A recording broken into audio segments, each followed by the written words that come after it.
Your PSA just came back high. Your doctor looked concerned. You drove home thinking the worst. But here's what almost nobody tells you.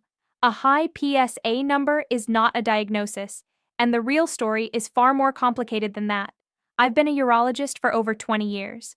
And I can tell you something with absolute certainty. The number on that lab report doesn't tell you if you have cancer. It doesn't tell you how serious anything is, and it doesn't tell you what to do next. What it does tell you is that something is worth looking at. That's it. That's the whole job of the PSA test. Now, I know that's not what fear feels like at 11 o'clock at night when you're staring at that lab report on your phone. I know what your mind goes to, and I want to spend the next 20 minutes giving you exactly what you need. Not just to stop worrying, but to walk into your next doctor's appointment as an informed man who knows the right questions to ask. Before we get into it, I want to hear from you. Drop your age and your state in the comments right now. Tell me where you're watching from. It helps me understand who I'm talking to, and I read every single one. And if you're new here, Dr. Adriana Wells, Senior Health. I'm a urologist, and every week on this channel, I break down the exact topics that matter most to men over 60. Not in medical textbooks.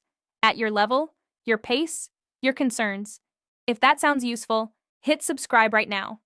Because what I'm about to show you over the next 20 minutes, most men never hear from their own doctor. Let's start with the number that scared you. PSA, prostate-specific antigen. Your prostate makes it. It leaks into your blood in small amounts, and a blood test measures how much is there. For most labs, anything under 4.0 is considered normal. But here's the thing, and this is the part most men don't know. When PSA is between 4 and 10, which is exactly where most elevated results land, only about 1 in 4 men actually has prostate cancer. 1 in 4.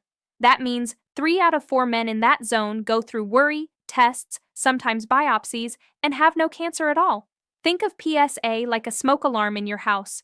When it goes off, you don't assume the house is burning down. You go look. Maybe it's something on the stove. Maybe it's steam from the shower. Maybe it's actually smoke and you need to act fast. But the alarm itself, it just tells you to pay attention. It doesn't tell you what's happening. That's PSA. It's your body's smoke alarm. And right now, all it's done is make a noise. I want to tell you about a patient I'll call Gerald, 63 years old, landscaper his whole life. Came in with a PSA of 8.1 and he was convinced, absolutely convinced, that he was dying. He sat in my office and his hands were shaking. We did a full workup. We checked his free to total PSA ratio. We looked at his prostate volume on ultrasound. We ordered an MRI. Gerald had BPH, benign prostate enlargement, so large that it accounted for every single point of that 8.1. No cancer, not even close. He left my office looking like a different man. That's why I do this work. So if that smoke alarm goes off, what are the most common things that set it off? Let me walk you through them. As men age, the prostate grows. That's just biology. A bigger prostate makes more PSA. It's like a bigger factory producing more output. A man with a prostate twice the average size might have a PSA of 6 or 7 and have no cancer whatsoever. This is the single most common reason for elevated PSA in men over 60. If your PSA has been climbing slowly over 5 or 10 years, moving from 2 to 3.5 to 5, that pattern often points to BPH, not cancer. Cancer tends to behave differently. The prostate can also get inflamed, from bacteria, from chronic irritation, even from reasons doctors haven't fully figured out yet. When it's inflamed, it releases far more PSA than normal. I've seen PSA numbers jump from 4 to 22 in the same man over the course of a prostate infection, and then drop back down completely after antibiotics. A temporary spike like that, especially if you had any burning, urgency, or pelvic pressure recently, that's often prostatitis, not cancer. And there's something most men don't know. Sex within 48 hours before a PSA test, a prostate exam right before the blood draw, even a long bike ride. All of these can temporarily push PSA up.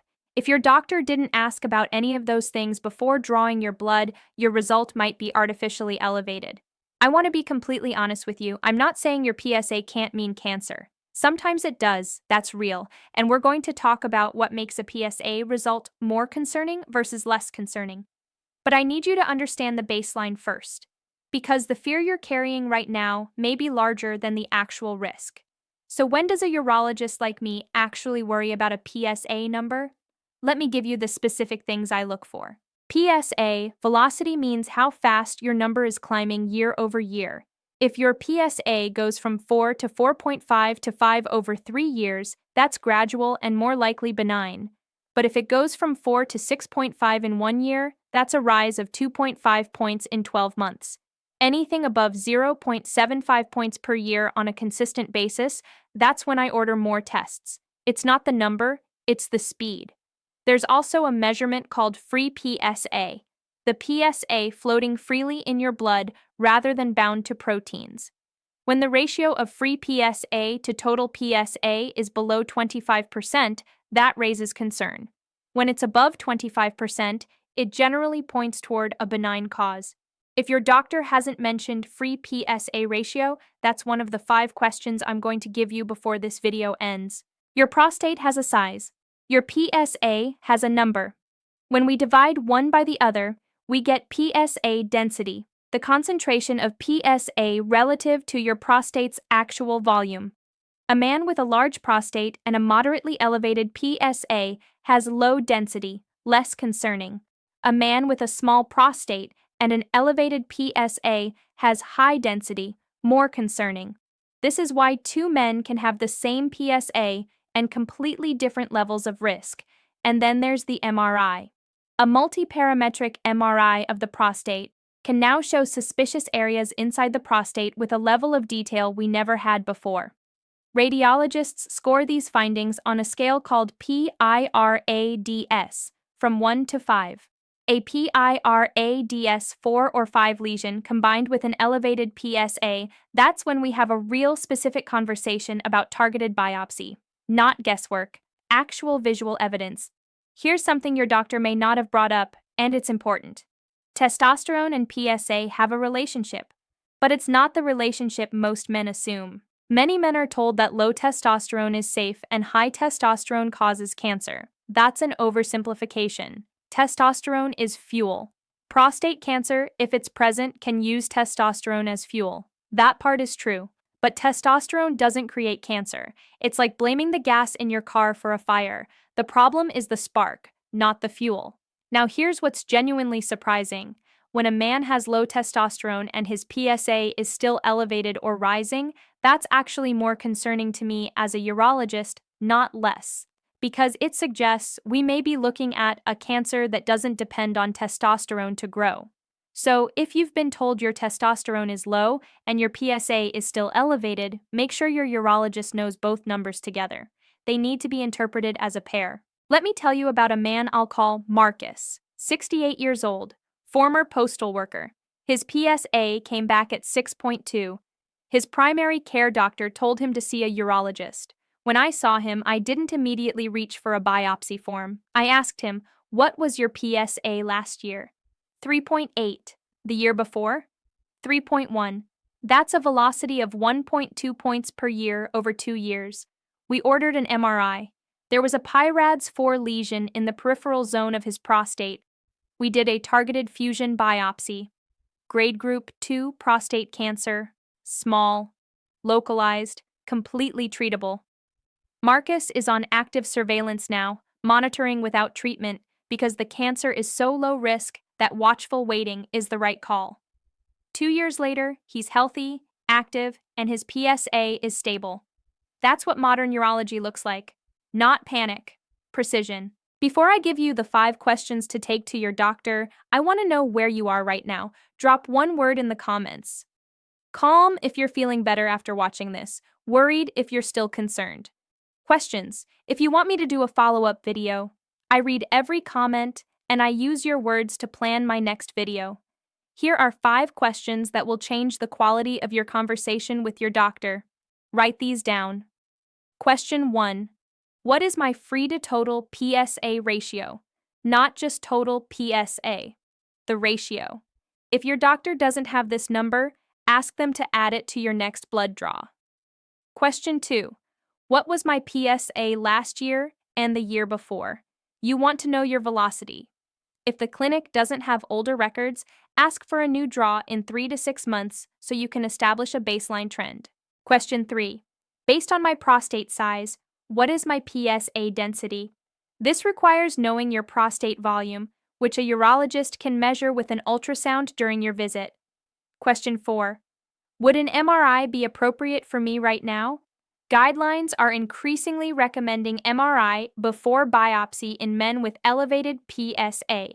A 2025 AUA guideline update specifically supports multiparametric MRI as a first step for most men in the intermediate risk PSA range. Question 5. What is your recommendation? Watch and wait, repeat PSA in 3 months, MRI or biopsy, and why? Make them explain the reasoning, not just the recommendation.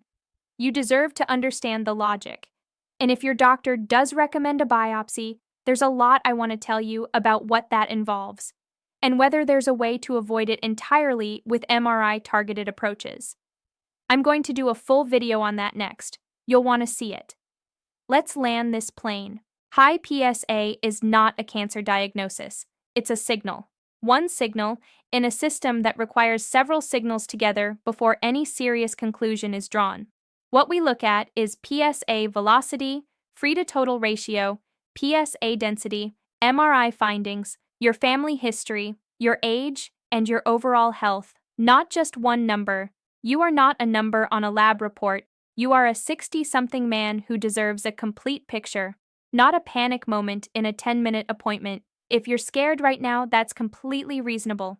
Cancer is a frightening word, but I want you to leave this video with something better than fear.